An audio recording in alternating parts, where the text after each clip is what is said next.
I want to pick up a bunch of cocaine. Yeah, brother, let's fuck.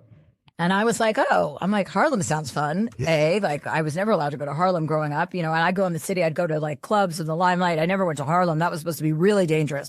But of course I wanted to go to Harlem. Yeah. So I was like, okay, I wasn't really into cocaine at the time. I've definitely dabbled in cocaine, but at that time in my life, I was too young. I didn't really. So I go to Harlem. I drop this guy off from outside some crack house, right? I'm sitting there. This is my first night driving across country. Yeah. Pit stop in Harlem. He comes out with a bag of cocaine that I've only seen like in movies. Like the amount of cocaine was like something you saw in Scarface. Okay? Yeah, like a movie amount. Yeah, exactly. And I'm like, oh my God. And then he just starts doing the cocaine while we're driving. And we're driving through Maryland. There's 3 highways you can take across country. We were, I think, taking the 66. So that's the lowest, the most southerly route. So we're driving along, and this guy's doing lots of cocaine off of his keys, credit card. No, I'm driving, and he's in the passenger seat. And, keep in mind the amount of cocaine. I was like, oh, this doesn't seem right. And is he reaching over and touching on you? No, nothing like that. Nothing like that. I actually suspected he was gay. It wasn't about that. He starts talking and doesn't stop talking. And we're 5 hours into this 3-day road trip, and I'm like, this guy is a fucking mess. And then we're in Maryland, and we're driving through, I think, D.C., and there was all this construction, and we get to Maryland, and I was like, you know what? We're going to go to like a Howard Johnson. Let's get a room. I was broke. He was broke. I said, let's just get a room. We'll get a room with 2 beds. We get in the room. He's got maps, like multiple maps. This was before navigation and all that shit, right? It was like the year before all of that came out. Yeah, when everybody was like, they were going to war or whatever, like even if you're maps. And but more than one map. It's like, how many maps do you need to follow one highway across the country? Like this fucking 8-ball Magellan over here. Totally. Putting it all together. See, how many maps? Yeah. I was like, what's staple all maps?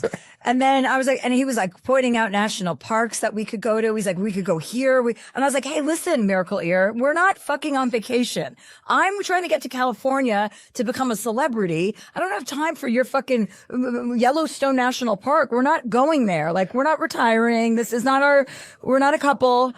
And he didn't, it's like anything I said he couldn't hear. Oh, yeah. He was so puffed up. Oh. So I go to sleep. I wake up in the morning. This guy had been up all night long. Yeah. He had been doing coke all night. He looked like Gary Busey. He was going on. And I was like, okay. I said, hold on a second.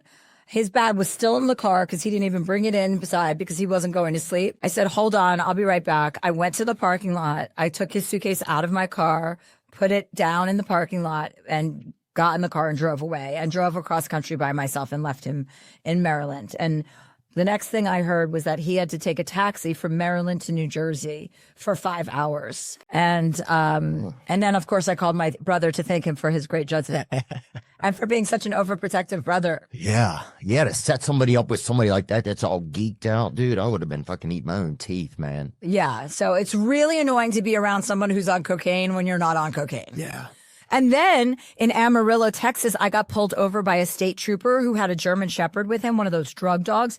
And the dog went absolutely batshit as soon as he came close to my trunk. So the dog was jumping around, fucking going crazy. And I'm like, oh my God, I've got residue. I've got coke in this car. But I'm sure I'm going to go to fucking Texas State Prison because of this wombat that I just dropped off in Maryland. So luckily I didn't get arrested. They didn't find any cocaine, but it was very suspicious. Like, I'm sitting there on the freeway and trucks are whizzing past me, and I'm like, and the cop's like, stand 20 feet away from the car. And he's got one of those big state trooper hats on. So that was a big shit show, but it was a great example of knowing to get rid of dead weight. You know what I mean? Like, I was like, I'm going to California. You are not going to bring me down. Get out of my car and get out of my life.